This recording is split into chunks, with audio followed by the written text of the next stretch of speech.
নমস্কাৰ বন্ধুসকল, মোৰ চেনেলৰ অন্য এটা ভিডিঅ'লৈ আপোনালোকক স্বাগতম জনাইছোঁ। বন্ধুসকল, আজি মই বনাবলৈ গৈ আছোঁ চিকেন 65।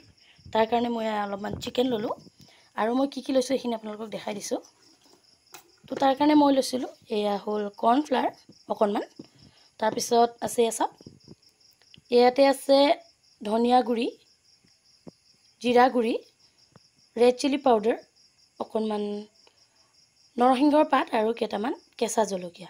তাৰপিছত আছে ইয়াৰ ভিতৰত আছে আমাৰ কুটি ৰখা নহৰু আৰু পিচি ৰখা আদা নহৰু।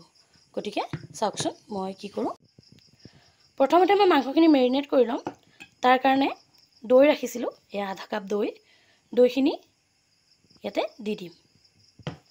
তাৰপিছত এই মছলাখিনি গোটেইখিনি ইয়াতে এনেধৰণে দি দিম। তাৰপিছত দিম পিচি ৰখা আদা ৰচুনৰ পেষ্টখিনি, এইখিনি দি খুব সুন্দৰকৈ সানি ল'ম।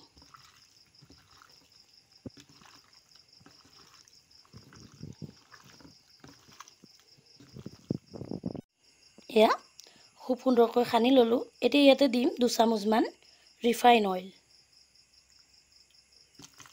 ৰিফাইন তেলখিনি দিও এইখিনি খুব সুন্দৰকৈ সানি ল'ম।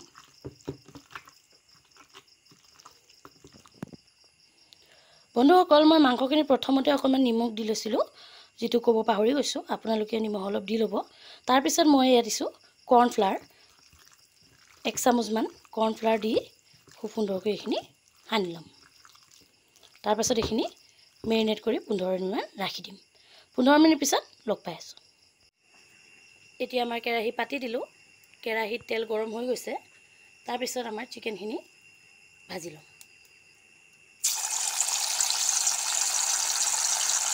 খুব সুন্দৰকৈ চিকেনখিনি আমি ভাজি ল'ম।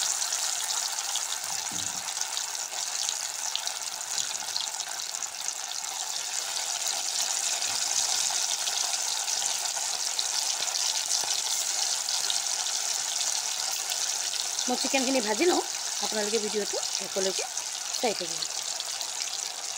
চাওক, মাংসখিনি খুব সুন্দৰকৈ ভাজি ল'লোঁ। ইয়াৰ পিছত পৰৱৰ্তী পৰ্যায়টোলৈ আগবাঢ়িম। দ্বিতীয় পৰ্যায়টোৰ কাৰণে আমাৰ তেল গৰম হৈ আছে। তেলত এতিয়া আমি দিম কুটি ৰখা নহৰু আৰু নৰসিংহৰ পাতকেইটা। এয়া কুটি ৰখা নহৰু আৰু নৰসিংহৰ পাতকেইটা সুন্দৰকৈ ভাজি ল'ম। ইয়াৰ পিছত আমি ইয়াতে এড কৰিম, এয়া দেখিছে 1 চামুচ টমেটো চচ আৰু 1 চামুচ ৰেড চিলি চচ। এইখিনি খুব সুন্দৰকৈ ভাজি ল'ম। এতিয়া আমি ইয়াতে এড কৰিম আমাৰ ভাজি ৰখা মাংসখিনি। ভাজি ৰখা মাংসখিনি এড কৰি এইখিনি 2 মিনিটমান এনেকৈ ভাজি ল'ম। ইয়াতে মই জালুকৰ গুড়ি অলপ এড কৰিছিলোঁ, যিটো ভিডিঅ'ত দেখুওৱা নহ'ল। গতিকে আপোনালোকে জালুকৰ গুড়ি অলপ এড কৰি ল'ব। প্ৰায় 2 মিনিট হৈয়ে গৈছে, তো এইখিনি আমাৰ কাঢ়িবলৈ হৈ গ'ল। এতিয়া আমি এইখিনি কাঢ়ি ল'ম। এয়া আমাৰ চিকেন 65 ৰেডি হৈ গ'ল।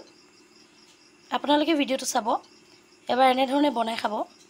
কেনে পালে জনাব, লাইক কৰিব, শ্বেয়াৰ কৰিব, ছাবস্ক্ৰাইব কৰিব আৰু কাষতে থকা বেল আইকনটো প্ৰেছ কৰিবলৈ একেবাৰে নাপাহৰিব। আকৌ লগ পাম এটা নতুন ভিডিঅ'লৈ, তেতিয়ালৈকে বাই বাই।